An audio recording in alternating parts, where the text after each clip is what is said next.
이제 초등학교에 아이들이 들어가고 이제 1, 2학년이 끝나고 3학년이 되면 뭐 모든 학교가 그런지 모르겠어요. 근데 저희 아이가 다니는 학교에서 어떤 지침이랄까요? 이런 게 있습니다. 1, 2학년 때는 무조건 부모나 보호자가 등하교를 함께 해줘야 된다는 거죠. 그리고 이제 3학년부터는 좀 이제 자유롭게 가능하면 아이들을 혼자 등하교 할 수 있도록 이렇게 해주라는 그런 어떤 지침 같은 게 있습니다.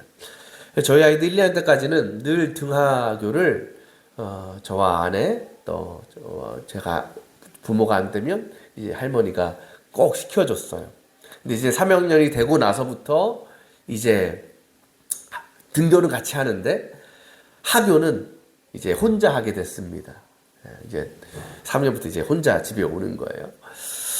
물론 학교에서 집까지 거리는 멀지 않습니다. 뭐 걸어서 한 10분이면 옵니다. 아이 걸음으로도.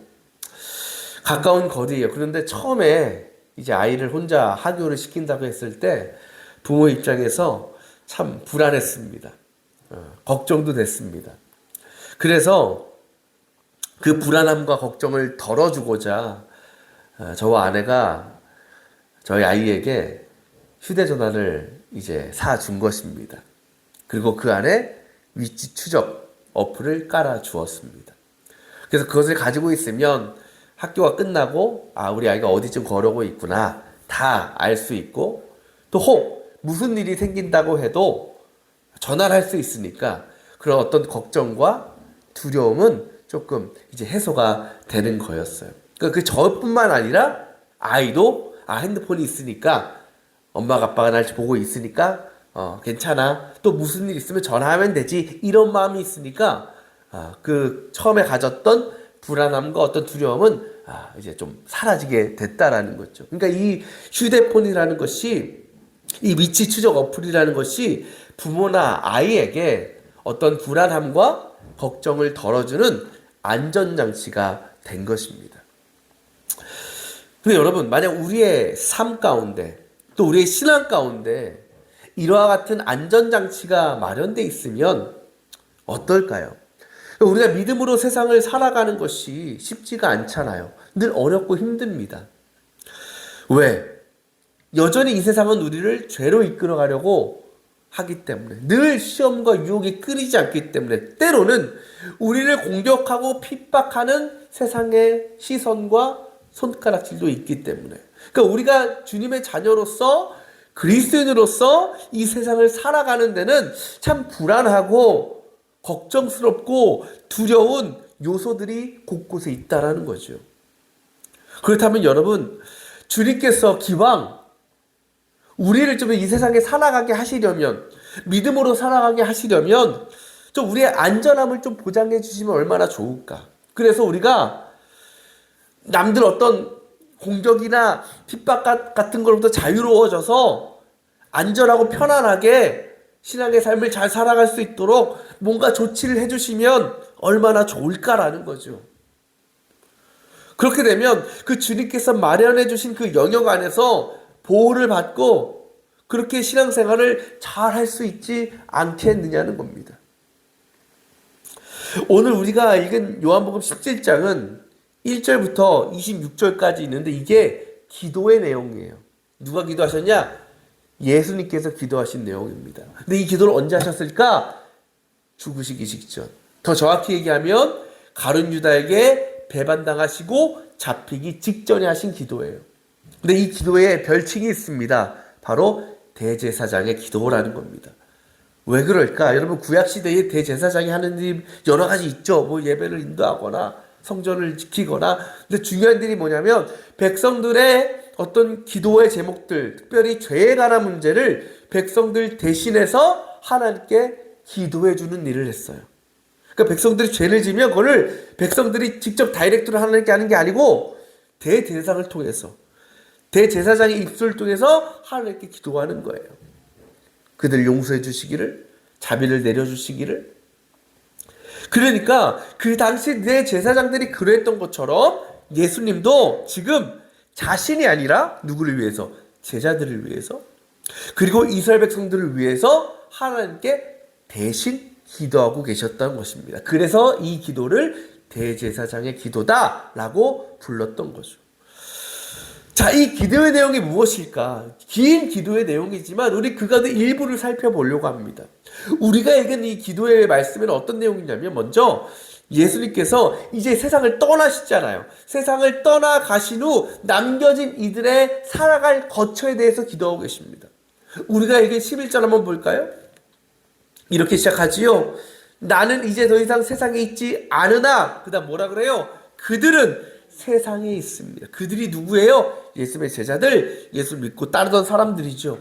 그들이 어디에 있다고요? 세상에 있다고요. 근데 이 세상이 어떤 곳입니까? 죄로 인해 타락한 곳이에요. 그리고 여전히 사탄의 유혹과 시험이 많은 곳입니다. 또 특히 제자들에게는 어떤 곳이냐? 자신들을 공격하고 핍박하고 죽이려는 세력들로 득실득실한 곳입니다.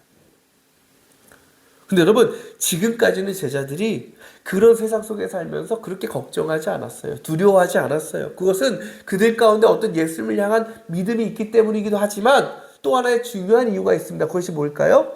지난주에 말씀과 어떻게 보면 이어지는 내용인데, 예수님과 함께 있기 때문에, 아직 예수님이 살아계시기 때문에, 그러니까 예수님과 함께 있으니까 걱정이 별로 없는 거야. 왜 예수님께서 해결해 주시니까, 싸워주시니까.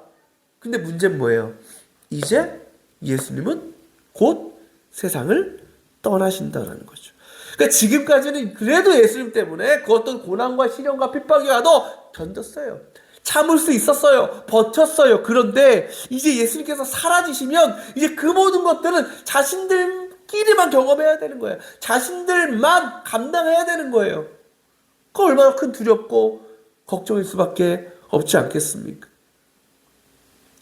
그러니까 예수님도 다 알고 계셔요. 내가 떠나면 이제 얘네들이 스스로 그 모든 것을 감당해야 되는구나. 저들이 얼마나 큰 고난과 핍박을 당할까? 예수님도 알고 계셨어요. 여러분, 그런 걸 아시면, 여러분, 마치 저희가 아이를 그냥 혼자 귀가하게 하는 것처럼, 그때 느꼈던 불안함과 두려움, 걱정이 있는 것처럼 예수님도, 얘네들을 그냥 이렇게 남겨놓으면 또 얘네들 공격당하고 핍박당할 텐데, 또 나까지 없으면 얼마나 더 공격하겠어. 걱정되겠어요, 안 되겠어요? 걱정이 될 수밖에 없는 거예요. 그렇다면 여러분, 그렇게 걱정되시면 제가 서론에 말씀드린 것처럼 어떤 이제 세상에 남겨질 제자들을 위해서 일종의 안전장치를 좀 마련해 주셔야 되는 것 아니겠습니까? 여러분, 서울에서 양양을 가려면 서울 양양 고속도로를 타고 갑니다. 그걸 타고 가다 보면 가평쯤에 지날 때 오른쪽 위를 보면 저 어디 산 위에 미국의 국회의사당 같은 그런 하얀색 왕국 같은 건물이 하나가 딱 보여요. 처음에 저게 도대체 뭐냐? 뭘 짓고 있는 거냐? 저도 그랬거든요. 근데 제가 거길 지나가게 됐어요. 어디 뭐 가족끼리 가다가, 거기 가평인데, 여러분, 깜짝 놀랐어요. 거기가 뭐냐면, 통일교 타운이야, 일종의. 통일교 마을. 그러니까 그 중에 제일 높은 곳에 그걸 지어놓은 거고, 고속도로에서 보이는 겁니다. 근데 그거만 있는 것이 아니고요. 어마어마하게 넓어요. 근데 거기에 뭐 있냐? 거기는 이제 무슨 왕국이겠죠. 무서명은 이제 죽었으니까 이제 부인이 있는 곳이라든지. 근데 거기요, 그 왕국만 있는 게 아니고요. 다 있어요. 학교도 있고요. 병원도 있고요. 식당도 얼마나 많은지 몰라요. 쇼핑센터도 있고요. 체육관도 있고요. 공연장도 있고요. 집들도 얼마나 많은지 몰라요. 이게 뭐예요? 자신들만의 왕국을 세워놓은 거예요. 건설해 놓은 거예요. 그리고 그 안에서 남의 간섭받지 않고 방해받지 않고 그렇게 자유롭게 할 수 있다는 거죠. 여러분, 저 그거 보면서 소름이 돋더라고. 소름이. 대단하다 싶어. 정말. 여러분, 예를 들면 그런 거예요. 예수님께서도 제자들이 나 없이도 안전하게 지낼 수 있도록 무슨 제자들 타운 이런 거 하나 어디 조금 멀리 떨어진 데 만들어 주셔가지고 그 안에서 믿는 사람들끼리 지지고 먹고 행복하게 그렇게 지내게 해주시면 얼마나 좋겠느냐는 거예요. 아니면 제자들한테 본인이 없으니까 좀 힘 있는 사람들, 권력 있는 사람들 좀 붙여주셔서 그들이 복음을 전할 때 핍박과 고난을 당할 때 그걸 탁 막아주고 보호해줄 수 있는 그런 누군가를 준비해 주신다면 제자들 마음이 얼마나 편안해지겠어요. 또 얼마나 안전함을 느끼겠어요. 그럼 더 주님의 사명을 잘 감당하지 않겠습니까? 근데 주님은 그런 준비를 전혀 안 하십니다. 자신은 세상 떠나가시면서 제자들은 그냥 여전히 험하고 타락한 세상 가운데 남겨두셨습니다. 왜 그런 것일까? 제자들이 세상에서 어떤 고난을 받던 어떤 어려움을 당하던 아이 나만 그냥 하나님 나라 가서 영광 누리고 살면 그만이지 라는 마음이었을까요? 아니에요. 오늘 이 기도에서 주님은 그 이유를 밝히고 계십니다. 13절 한번 볼까요? 이렇게 말씀하십니다. 나는 이제 아버지께로 갑니다. 내가 세상에서 이것을 아뢰는 것은, 내가 아버지께로 가는 것은 그 이유 뭐라 그래요? 내 기쁨이 그들 속에 차고 넘치게 하려는 것입니다. 그러니까 제자들을 고난과 핍박과 박해가 가득한 세상에 남겨두시는 것은 이유가 뭐라고요? 그들에게 뭘 주시기 위해서? 기쁨을 주시기 위해서다. 이게 도대체 무슨 말씀입니까? 어떻게 그런 상황과 환경 가운데 기뻐할 수 있는가? 여러분, 학교에서 선생님들이 아이들을 가르치잖아요. 언제 선생님들이 가장 보람을 느낄까요? 언제 큰 기쁨을 누릴까요? 지난주가 스승의 날이었는데 스승의 날 학생들이 막 선물 주고 꽃 달아주고 그럴 때 기쁠까요? 가장 좋을까요? 물론 그것도 행복하고 기쁘겠죠. 언제 기쁠까? 여러분이 선생님이라면 언제 가장 좋겠어요? 응? 시험 잘 볼 때지. 공부 잘할 때지. 가르친 대로 잘 듣고 따라서 좋은 성적 얻으면 그게 선생님의 가장 큰 기쁨 아니겠어요? 여러분 1타 강사라고 부르는 사람들이 있죠. 얼마 받는지 아십니까? 1등이 300억 넘게 받는데요. 우리나라 1등이. 현우진인가? 그런 사람이고 2등, 3등이 200억 넘게 받는데 여러분 그 사람들이 왜 그렇게 많이 받아요? 그냥 가르치기만 잘해서 그렇게 받는 게 아니에요. 결국은 그 가르침을 잘 듣고 좋은 대학에 들어간 학생들 때문에 받는 거예요. 아무리 가르쳐도 학생들 듣지 않고 성적 개판으로 받으면 그렇게 연봉 받겠습니까? 못 받아요. 결국 선생은 학생들의 어떤 결과물로부터 기쁨과 영광을 누리는 거예요. 학생들이 좋은 성적 받고 1등 하면 선생님 기쁜 거예요. 근데 여러분 그 기쁨이 선생님들만의 기쁨입니까? 그러니까 학생들이 잘 봤어 1등 했어 그럼 속으로 이렇게 생각 아유 선생 좋은 일만 했네 내가 그렇게 생각해요? 아니죠. 학생도 기뻐요. 얼마나 좋은지 몰라요. 근데 그 기쁨은 선생님이 누린 것과 다르지 않은 기쁨이라는 겁니다. 그러니까 내가 열심히 해서 좋은 성적 얻었어. 선생님을 기쁘게 했어. 이야, 그걸 보면서 학생들도 나 때문에 선생님이 이렇게 기쁘시구나. 참 내가 열심히 하길 잘했구나. 본인도 기쁨을 누리는 겁니다. 이 말씀이에요. 그러니까 주님께서 우리에게 가장 원하시는 일은 뭘까요? 바로 저와 여러분을 통해서 하나님 기쁨 받으시는 일이에요. 영광 받으시는 일입니다. 그리고 우리에게도 그 기쁨을 부어주시는 일이에요. 그렇다면 어떻게 그 일이 가능할까요? 우리가 주님의 제자요. 또 자녀로서 주님의 말씀과 가르침을 잘 따르고 순종해서 우리의 삶 가운데 풍성한 믿음의 열매를 거두어 나가면 되는 겁니다. 물론 우리가 때로는요. 아무도 방해받지 않는 어떤 그런 공간에서 기도하거나 또 예배하거나 하나님과 교제하는 시간도 필요해요. 오늘 우리가 드리는 예배가 그런 시간 아니겠습니까? 그런데 결국 그리스도인의 삶의 목적은 뭐냐? 결국 이 세상에서 이 세상의 일상의 삶 가운데 그리스도인으로서 살아가야 될 모습을 실증해 보이는 것이라는 것입니다. 그 일을 통해서 하나님께서 기쁨과 영광을 받으실 뿐만 아니라 우리에게도 하나님께서 누리신 그 기쁨을 허락해 주신다라는 거죠. 그래요. 주님은요, 우리가 세상에서 곤란한 일을 회피하거나 또 어려움과 문제들로부터 벗어나시게 하기 위해서 우리를 제자로 삼으시거나 이 세상에 남겨두신 것이 아니라는 것입니다. 왜 우리를 이 땅에 보내셨느냐? 세상의 모든 어려움과 문제들, 특히나 믿음 때문에 받게 될 어떤 핍박과 고난까지도 우리가 받아들이고 극복해 나가게 하시기 위해서 우리를 세상에 남겨두신 것이에요. 그래서 주님은 우리가 마치 통일교 왕국처럼 기독교 왕국 같은 거 세워서 그 안에서 그냥 우리들끼리 신앙 지키고 평안을 누리는 것을 주님은 원하시지 않으셨다라는 겁니다. 우리는요, 주님께서 말씀하시기를 하나님의 자녀들이라 그랬어요. 그것은 하나님께 속한 사람들이에요. 세상에 속한 사람들이 아니라. 하지만 그럼에도 불구하고 우리는 하나님께 속한 자로서 살아가야 될 곳은 결국 어디냐? 이 세상이라는 것을 우리는 기억해야 되는 것입니다. 근데 그 일이 너무나 어렵다는 거죠.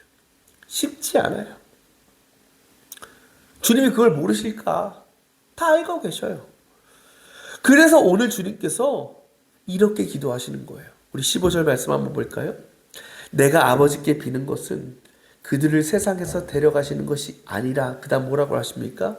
악한 자들에게서 그들을 지켜주시는 것입니다. 주님은 우리를 이 험한 세상에 남겨두시면서 뭘 기도하고 계시는 거예요? 하나님, 저를 끝까지 지켜주세요. 저들 다치지 않고 흔들리지 않고 그 믿음의 삶 잘 지켜나갈 수 있도록 주님, 하나님 꼭 도와주세요라고 간구하고 계시는 겁니다. 그러면서 그 일을 위해서 이렇게 하나님께 부탁하고 계시는 거예요. 17절, 진리로 그들을 거룩하게 해주십시오.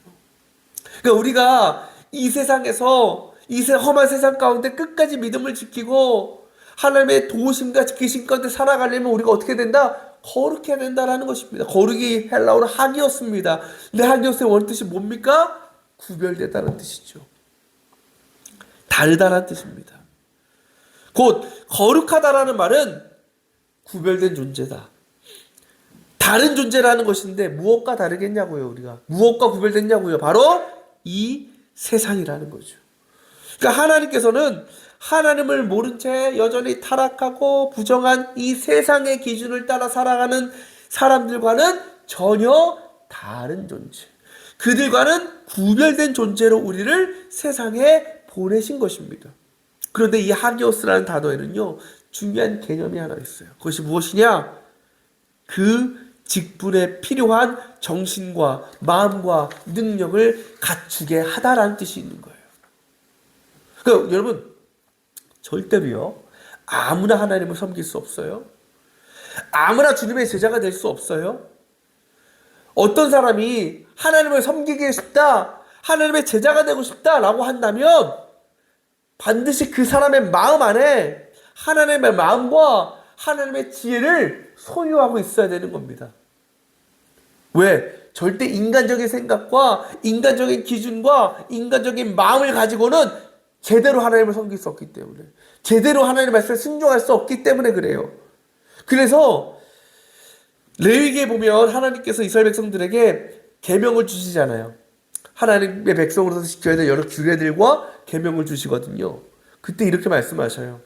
레위기 11장 44절에 나는 주 너희의 하나님이다. 그러므로 너희는 몸을 구별하여 바쳐서 거룩한 사람이 되어야 한다. 그러면서 뭐라고 중요한 말씀하시냐면 내가 거룩하니 너희도 거룩하게 되어야 한다라고 말씀하셔요. 그러니까 하나님의 백성이 되려면, 하나님의 자녀가 되려면 우리는 뭐 해야 돼? 거룩해져야 된다는 거예요. 하나님의 거룩하심을 입어야 된다는 것입니다. 그렇다면 어떻게 우리가 하나님의 거룩한 백성으로서 우리의 믿음의 사명을 감당하는 데 필요한 그 정신과 마음을 소유할 수 있는 것일까? 여러분, 오해하지 말 것이 있어요. 하나님께서는요, 모든 것이 다 준비된 사람들을 택하시고 사용하지 않으신다라는 겁니다. 세상은 어때요? 세상이 사람을 선택하고 사람을 부를 때는요, 이미 준비된 사람을 부르잖아요. 그죠? 다 그럴 만한 조건이 돼 있는 사람, 능력을 갖춘 사람, 그런 사람들을 택해서 그 중에 뽑아서 불러요. 그게 세상의 방식이에요. 근데 하나님은 안 되라는 거예요. 하나님은 이미 모든 일을 준비할, 감당할 능력이 되어 있는 사람을 택하시고 맡기는 게 아니라 어떻게? 먼저 부르시는 거예요. 먼저 사람을 택하시는 거예요. 그래서 그 다음에 그가 하나님의 일에 쓰임을 받도록 주님께서 만들어 가신다라는 겁니다. 곧 우리가 하나님의 거룩한 백성으로서 세상과는 구별된 존재로 거룩한 삶을 살아가기 위해서 가장 중요한 일이 무엇이냐면 주님께서 부르실 때에 그 부르심에 먼저 순종해 보기로 결단하는 겁니다. 교회에서 일도 마찬가지 아니겠어요? 교회에서 어떤 일을 맡기거나 직분을 드릴 때 어떤 분들이 그래, 아우 저 못해요 목사님, 아우 저 그런 일 말한 능력도 안 되고요, 저 못해요. 착각하지 마세요. 그럴만 해서 드리는 게 아니에요. 그럴만한 자격이 돼서 맡기는 게 아니에요.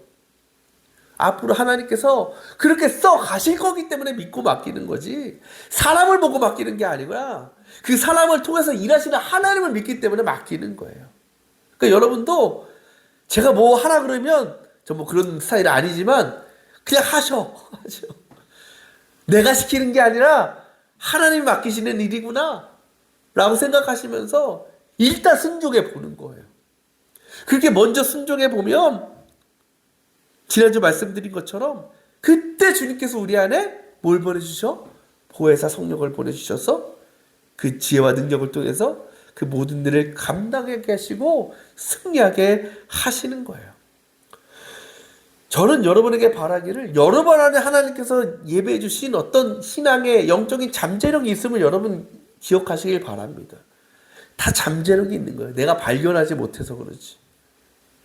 저도 목회하면서 얼마나 그걸 느꼈는지 몰라요. 저 이제 개척 목회하면서 저도 집에서 귀하게 자랐잖아요. 그렇죠? 귀하게 이제 금이야 오기야 잘하지 않았겠습니까? 그 뭐 할 줄 아는 게 별로 없었어요. 근데요, 목회하면서요, 개척 목회하면서 뭐 교회 문제가, 어떤 시설에 문제가 생기고 이런 거 사람 부르면 돈 들잖아. 출장비라도 줘야 되잖아. 그거 아까워서 내가 막 배워서 한다니까요. 하면요, 처음에 얼마나 내가 어떻게 하냐. 근데 여러분, 제가 그렇게 잘하는 줄 몰랐어. 내가 그런 능력인지 몰랐다니까요. 안 해보면 모르는 거야, 죽을 때까지. 해보니까 아는 거야. 여러분, 이거 프로젝트 지난주에 못했잖아요. 이거 선 나가가지고. 근데 여러분, 이거 선 고치려면 이게 선이 이 안에 내장돼 있기 때문에 그걸 고치려면 다 뜯어내야 돼. 이거 하나 하려면. 야, 어떡할까? 머리 굴린 거야. 아, 생각해보면, 이렇게 해서 하면 되겠구나. 그냥 머릿속에 있는 거예요. 그래서, 사보자. 그 제가 이거 따가지고 위에 줄 넣어가지고 저 끝에 가가지고 몰딩 쳐가지고 내려가지고 이거 연결해 놓은 거예요. 지난주 수요일날 보면서 깜짝 놀랐대. 전문가가 한 줄 알았대. 저 그런 사람입니다, 여러분. 제가 이런 거 할 줄 알았겠습니까, 내가? 아니에요. 해보려고 하니까 되는 거예요. 옛날에 우리 교회 그 전에 교회도요, 콘센트 오래된 건물이니까 그 전기 이제 저런 등 이거 키고 끄는 콘센트 다 오래돼가지고 너무 지저분해서 제가 그냥 다 철물점에 사다가 다 갈아 끼웠어요. 다 되는 거예요. 하면 다 돼요. 그때 그것이 바로 우리 말씀으로 돌아와서 우리가 그렇게 살아갈 수 있는 것이, 그때 우리가 뭘 느끼냐? 그리스도인으로서 이 세상에 남겨진 존재로서 기쁨을 누리는 거예요. 영광을 받는 겁니다. 이런 속담 있죠. 미꾸라지 한 마리가 온 웅덩이를 흐린다. 어떤 뜻이에요? 몇 사람, 소수의 사람, 한 사람이 온 사회와 세상에 폐를 끼칠 수 있다는 뜻입니다. 사실 기독교, 지금 한국 교회 목회자들, 성도들 왜 이렇게 욕을 먹습니까? 왜 이렇게 손가락질 받습니까? 그 몇 사람 때문이에요. 비율로 따지면 1%도 안 될걸요? 그 소수의 교회, 소수의 사람, 소수의 성도, 소수의 목회자 때문에 전 교회가 욕먹고 있어요. 그 사람들 때문에 저처럼 참 열심히 하는 착한 목사들을 도매급으로 욕먹는 거 아니겠어요? 한 사람이 중요한 거죠. 근데 이 말은요, 이 속담을 반대로 하면 어떨까요? 한 사람 때문에 전체가 더럽혀지고 타락할 수 있지만 그 반대로 얘기하면 한 사람 때문에 전체가 아름답고 깨끗해질 수도 있는 거 아니겠습니까? 주님께서 우리를 세상에 남기신 이유가 바로 그거라는 겁니다. 우리가 세상에 남겨진 이유는 그저 세상에서 많은 것을 누리고 세상의 기쁨을, 만족을 누리기 위함이 아니에요. 물론 그 일도 우리에게 좋은 일이죠. 기쁘고 복된 일입니다. 하지만 더 중요한 것은 바로 죄로 가득한 이 세상, 그리고 그 죄로 인해서 영원한 죽음과 심판을 기다리고 있는 이 수많은 영혼들 가운데 예수 그리스도의 생명과 구원의 복음을 전하게 하시기 위해서라는 겁니다. 하나님의 거룩한 백성으로서 세상과는 구별된, 세상이 아닌 하나님의 기준과 말씀을 따라 살아가는 삶을 통해서 구원의 빛을 비추고 주님의 사랑을 전해서 이 땅에 하나님 나라를 이루어 가시기 위해서 저와 여러분을 보내셨다라는 것입니다. 때문에 우리는요, 절대로 이 세상을 벗어나서는 안 되는 거예요. 믿는 자들끼리만 함께 모여서 예배하고 기도하고 교제하고만 있어서는 안 되는 것입니다. 반드시 남겨진 자로서 이 세상 속으로, 믿지 않는 영혼들 속으로 들어가야 되는 거예요. 그 안에서 하나님께서 허락하신 선하고 거룩한 일들을 감당해 나가야 되는 겁니다. 자신이 없습니까? 그럴 만한 능력이 없습니까? 그렇지 않아요. 그 일은 내가 하는 게 아니기 때문에 그래요. 하나님께서 하시는 거예요. 우리가 할 일은 주님 앞에, 주님 그렇게 살아보겠습니다. 힘들고 어려워도 주님 한번 순종해 보겠습니다. 결단해 보는 거예요. 주님은요, 우리가 무언가 대단한 업적과 성과를 가지고 평가하시지 않아요. 그저 이 험한 세상 속에서 끝까지 믿음으로 살아내 보려고 애쓰는 우리의 그 몸부림, 겨우 한 걸음 내어보는 작은 발걸음, 주님의 은혜와 도우심을 구하는 그 간절한 속삭임, 그것들을 통해서 우리를 거룩한 백성으로 모든 일을 감당할 수 있는 주님의 제자로 만들어 가신다는 것입니다. 사랑하는 여러분, 주님은요, 지금도 세상에 남겨진 저와 여러분들을 위해서 간절히 기도하고 계십니다. 우리를 지켜달라고, 우리의 거룩함을 내려달라고 기도하고 계십니다. 바로 우리 모든 성도들, 그리고 우리 교회가 그 주님의 기도와 약속을 성취하는 데에 귀하게 쓰여질 수 있기를 원합니다. 늘 하나님의 거룩함을 따라서 우리도 거룩한 믿음과 거룩한 삶으로 우리가 속한 가정과 직장과 공동체를 변화시키며 그렇게 주님과 더불어 큰 기쁨과 영광을 누리게 되는 우리 모든 성도들이 다 될 수 있기를 주님의 이름으로 축원합니다.